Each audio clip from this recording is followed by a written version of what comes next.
안녕하십니까. 김승현 목사입니다. 지난 시간에 예고해 드린 대로 오늘은 사도행전 9장을 중심으로 해서 사울이 지금 하나님의 강렬한 빛을 맞고 아무것도 할 수 없는 그런 상태에 이르게 되었습니다. 이제 그 지역을 제가 N.T. 라이트의 바울 평전이라고 하는 한 700페이지 이상 되는 그 책을 읽어보았는데요. 그 책에는 참 신비하고 또 재미있게 그 사울이 있는 그 다소의 그 구역, 그 시리아 다메섹 그 다소에 있는 그 구역을 고든길 쪽에 있는 구역이다 이렇게 추측을 하면서 추정을 하면서 그거를 이제 바브 사르키다 이렇게 해석을 해 놓았습니다. 그래서 오늘 이제 설교 제목을 사도행전 9장에 사울이 지금 하나님의 강렬한 빛을 맞고 나서 아무것도 할 수 없는 그런 상태, 특별히 사도행전 9장 7절 말씀 보시면 같이 가던 사람들은 소리만 듣고 아무도 보지 못하여 말을 못하고 서 있더라. 이 사람들은 이제 박해자들이죠. 예수 따르는 사람들을 핍박하는 그런 무리들, 그 사람들하고 같이 이제 박해자가 되어서 이제 다메섹으로 예수 따르는 사람들을 잡아서 죽이려고 이제 가고 있었던 거죠.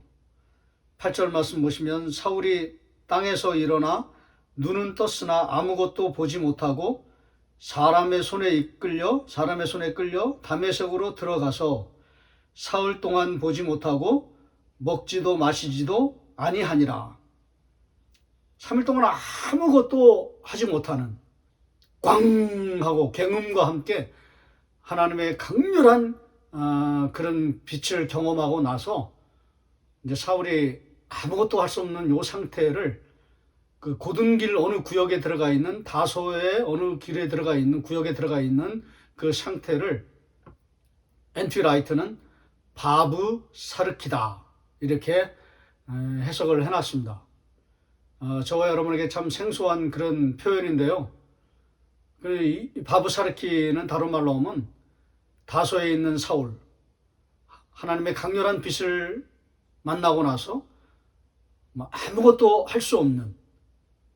근데 조금 더 읽어보시면요, 바울이 이제 이거를 이제 두 번 더 인용을 하거든요. 사도행전 9장 이후에 제가 9장 이후를 다 검토해 보니까 두 번 나오더라고요. 두 번 더 이 바브 사르키를 이제 설명하는데요. 이제 그때는 이제 해석하는 거죠. 그 해석할 때는 나는 너무너무 고통스러워서 아무것도 할 수 없는 그런 상태, 죽은 자와 방불한 그런 상태였다라고 표현을 합니다. 정말 다행인 건 뭐냐면 아나니아를 만났기 때문에 살아났지, 아나니아를 만나지 못했다면, 하나님께서 아나니아를 보내지 않으셨다면 분명히 저는 확언하건대 아마 사울은 죽었을 것입니다. 그 위대한 복음 전도자는, 선교사는, 초대교회 선교사는 탄생하지 못했을 것입니다. 그냥 예수 따르는 사람들을 박해하다가 이 바브 사르키에서 그냥 사울은 죽었을 것입니다. 아나니아를 하나님께서 보내셨어요. 저와 여러분에게도 이런 은혜가 임하기를 소망합니다. 아무것도 할 수 없는 그런 상태, 너무너무 고통스러워서 고난을 이길 힘도 없고 고통을 해석할 힘도 없고 그런 여력도 없고 능력도 없고 하나님의 은혜 쪽으로 기어 들어갈 그런 아무런 힘도 없는 그런 상태, 그런 모습, 그게 바브 사르키죠. 그런 상황 속에서 여러분, 우리가 하나 분명히 믿어야 할 건 뭐냐면 하나님이 보내시는 사람이 있다. 은혜의 사람이 있다. 하나님이 구해주시는 그런 은총이 있다. 이제 우리가 이거를 믿어야 되겠죠. 사실 제가 이 바브 사르키 3일 동안 죽은 자 같은 이 사울의 모습을 바브 사르키라고 그러는데요. 이 말씀에 은혜가 된 이유는 뭐냐면 지금 제가 꼭 그와 같은 상황이기 때문에 그렇습니다. 여러분에게 구체적으로 말씀드릴 수는 없지만 저는 지금 중보기도를 넘어서 더 놀라운 기도의 세계, 저는 기도의 깊이라고 생각하는데요. 그 깊은 세계 속으로 하나님께서 저를 지금 자연스럽게 인도해 가시는 중이다. 이렇게 생각을 하는데요. 치유기도, 신유기도, 그런 세계, 그런 믿음의 세계, 그런 세계로 하나님께서 저를 지금 인도해 가시는 것 같은데요. 준비가 안 됐기 때문에 어떻게 준비를 해야 될지, 뭘 해야 될지, 내가 과연 어떻게 시작해야 될지 지금 아무것도 모르는 상태입니다. 아무것도 할 수 없는 상태입니다. 사울처럼 바브 사르키, 이 다소의 어느 구역에 갇혀서 죽은 자와 같은 그런 모습을 하고 있는, 아무것도 먹지도 못하고 그냥 죽은 자처럼 된 그런 사울과 같은 그런 모습이 지금 저의 모습이기 때문에 그렇습니다. 물론 이런 과정을 잘 이기고 잘 통과하고 믿음으로 서면 놀라운 축복이 하나님께로부터 주어진다는 그런 생각은 하기도 합니다. 그러나 어쨌든 지금 구체적으로 지금 어떤 것을 제가 준비하고 있고 어떤 기도를 하고 있고 그렇게는 말씀드릴 수 없지만 그냥 자연스러운 치유의 기도, 치유의 세계 쪽으로 하나님께서 지금 준비시키고 있다 이렇게 생각을 하는데요. 어쨌든 지금 제 모습은 그냥 죽은 자와 같은 그런 모습입니다. 만약에 여러분이 사울과 같이 아니면 저와 같이 지금 아무것도 할 수 없는 그냥 고통스러운 그런 시련의 한가운데 그 블랙홀에 그냥 빠져가지고 어떤 것도 할 수 없는 그런 상황이라고 한다면 오늘 이 사도행전 9장에 하나님께서 사울을 다루시는 이런 축복을 우리 함께 보시면서 이런 다소의 여행을 통하여서 또 이 여정을 통하여서 하나님께서 저와 여러분에게 사울의 축복을 부어주시기를 소망합니다. 조금 더 읽어보시면요. 19절 말씀 보시면 이렇게 되어 있습니다. 사울이 다메섹에 있는 제자들과 함께 며칠 있을 때 20절에 즉시로 각 회당에서 예수가 하나님의 아들이심을 전파하니, 여기는 죽은 자가 갑자기 일어나가지고 똑같은 다메섹이에요. 똑같은 다소예요. 바브 사르키예요. 엔티 라이트에 의하면. 근데 이제 며칠 지난지 않은 것 같은데 갑자기 막 복음을 전하는 강력한 사도로 하나님께서 은혜를 주시고 일하게 하시는 사울의 모습을 보거든요. 그래서 며칠 그냥 아나니아의 그 간호를 며칠 받고 나서 이렇게 일어난 것처럼 그렇게 생각을 합니다. 19절에도 보면 음식을 먹음에 강건하여지니라. 아나니아의 보살핌, 아나니아의 간호를 받고 나서 간호조무사 아나니아, 간호사 아나니아의 간호를 받고 나서 며칠 있다가 금방 일어나서 막 강력한 복음 전도자로 이렇게 일하는 사울의 모습을 보는데요. 사실은 그렇지 않습니다. 요 기간이요, 놀랍게도 10년의 시간이 흐른 그런 상태였습니다. 어떤 학자들은 3년 동안에는 아라비아에 가 있었다. 그러니까 요 기간이 이제 10년의 여정이죠. 여행이에요. 아라비아에 3년이 있었다. 뭐 그걸 이제 뭐 좋게 받아들이면 이제 아라비아로 내려간 거죠. 내려갔다가 3년 있다가 근데 이제 엔티 라이트는 바울 평전이라는 책에 보면 10년이라고 그랬거든요. 그러니까 7년이 비어요. 7년을 쭉 돌다가 다시 다소로 온 거예요. 그러니까 적어도 10년의 시간이 공백이 있었던 것이죠. 그러니까 정확히 말하면 저는 이렇게 해석하는 것입니다. 사도행전 9장 7절에 완전히 음식도 못하고 완전히 죽은 자 같은 요 모습, 요 바브 사르키 9절, 사흘 동안 보지 못하고 먹지도 마시지도 아니하니라. 여기 사흘이라고 돼 있지만 정확히 말하면 그 뒤까지 합치면 10년이에요. 10년의 바브 사르키가 있었던 것입니다. 아무것도 할 수 없는, 뭘 어떻게 해야 될지도 모르고 그냥 막막하게 떠돌이밖에 할 수 없는, 떠돌아다니는 생활. 그 10년이 있었던 것이죠. 정확히 말씀드리면 사울에게 바브 사르키는 10년의 시간이 있었던 것이죠.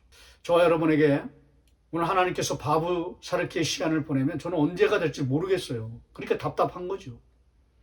여러분에게도 바브 사르키의 시간이 있다면 고통에 겨워서 고통 속에서 아무것도 할 수 없는 그런 시간, 그 몇 달이 되실 수도 있고 또 몇 년이 되실 수도 있고 그건 잘 모르겠습니다. 사울처럼 10년이 될 수도 있을지 모르겠습니다. 근데 문제는 이 기간을 잘 견디고 잘 통과하면, 제가 사도행전 9장 이후에 다 검토를 해봤거든요. 놀랍게도 바브 사르키의 축복이 있더라고요. 그게 두 가지입니다. 이제 사울이 10년의 기간을 겪고 나서 이제 다메섹에서 이게 복음 전한다고 되어 있잖아요. 이게 두 가지 축복이에요. 하나는 막 강력한 표적이 일어나고 신유가 일어나고 기적이 일어나고 역사가 나타납니다. 복음 전도의 능력과 체험이 나타납니다. 바울이 이제 그거를 사도행전 9장 이후에는 엄청나게 경험을 합니다. 막 죽은 자도 살리고 병든 자도 일으키는, 특별히 사도행전 14장을 보시면요, 이런 말씀이 있어요. 그동안 제가 보지 못했던 그런 부분인데요. 이렇게 되어 있습니다. 8절 말씀. 루스드라에, 여기 제 1차 전도 여행 때 이제 바울이 선교하는 그런 장면이거든요. 바울이 루스드라에 2번을 갑니다. 첫 번째 갔을 때 일어난 일이에요. 발을 쓰지 못하는 한 사람이 앉아 있는데, 이제 한 사람이 있는데 발을 쓰지 못하는 거예요. 그러니까 못 걷는 거예요. 나면서 걷지 못하게 되어 걸어본 적이 없는 자라. 우리 사랑부에도 이런 친구들이 있거든요. 바울이 말하는 것을 듣거늘 바울이 주목하여, 여기 보세요, 구원받을 만한 믿음이 그에게 있는 것을 보고, 바울이 이런 놀라운 능력이 있었던 거예요. 걷지 못하는 그 친구를 보고는, 그 장애우를 보고는 얘한테는 구원받을 만한 능력이 있네, 믿음이 있네, 이걸 알아본 거예요. 이런 그런 어떤 그 신비로운 능력을 바울이 가진 거예요. 딱 보고 아는 거죠. 저에게도 이런 능력을 주면 얼마나 좋습니까? 10절에 큰 소리로 이르되, 작은 소리가 아니에요. 큰 소리로 이르되, 확신에 찬 거죠. 내 발로 바로 일어서라. 치유의 선포를 한 거죠. 예수 그리스도의 이름을 붙들고 선포한 거죠. 내 발로 바로 일어서라 하니까 그 사람이 일어나 걷는지라. 이런 놀라운 그런 이적, 신유의 능력, 이런 체험, 이런 것들이 막 나타나는 거예요. 이게 바브 사르키의 그 능력이거든요. 은혜거든요. 축복이거든요. 바브 사르키의 축복이에요. 그걸 잘 견딘 그런 축복이죠. 이런 게 뭐 수없이 나타납니다. 나중에 또 제 2차 두 번에 걸쳐서 루스드라를 방문하거든요. 근데 어떤 사람은 또 NT 라이트는 속된 표현을 썼어요. 재미 받기 때문에 그렇다. 첫 번째 재미를 받기 때문에 그렇다. 이제 그렇게 말하는데 그건 좋은 표현은 아니죠. 재미 본 건 아니죠. 하나님의 놀라운 은혜를 경험했기 때문에 거기에 또 그와 같은 사람들을 또 하나님께서 불쌍히 여기는 그런 사람이 있을까 해서 간 거죠. 하나님의 은혜를 따라간 거죠.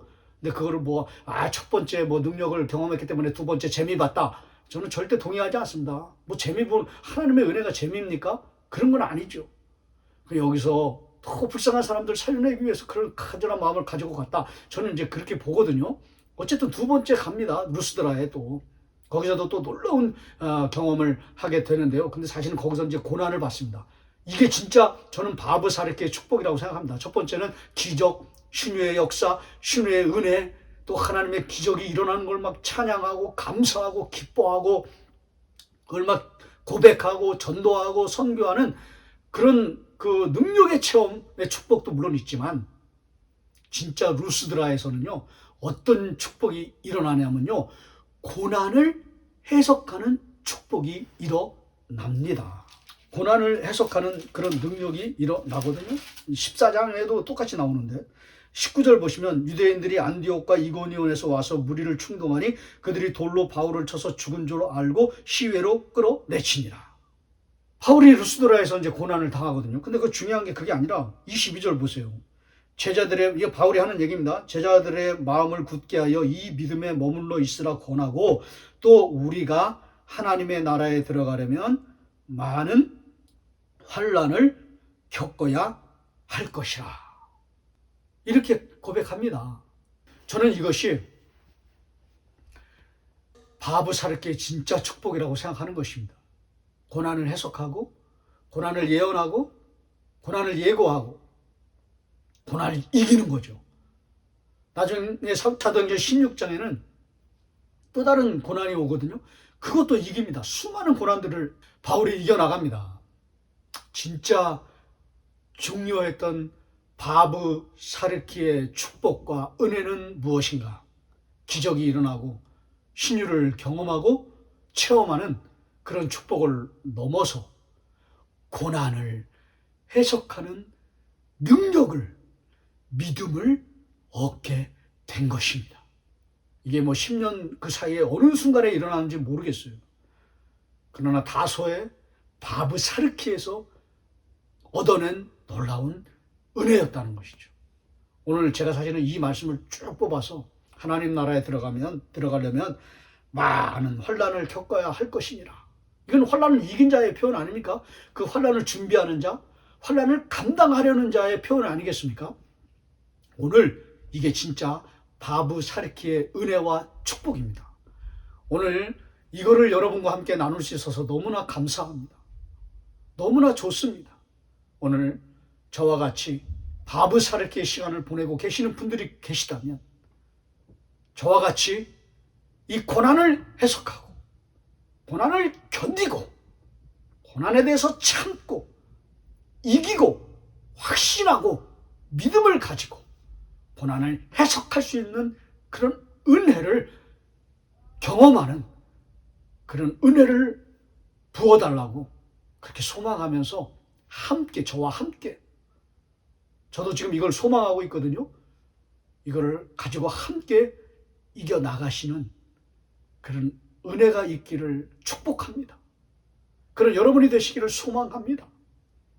그래서 바브사르케의 시간을 통하여서 고난을, 환난을 이기는 그런 은혜, 그런 축복을 경험하기를 원합니다.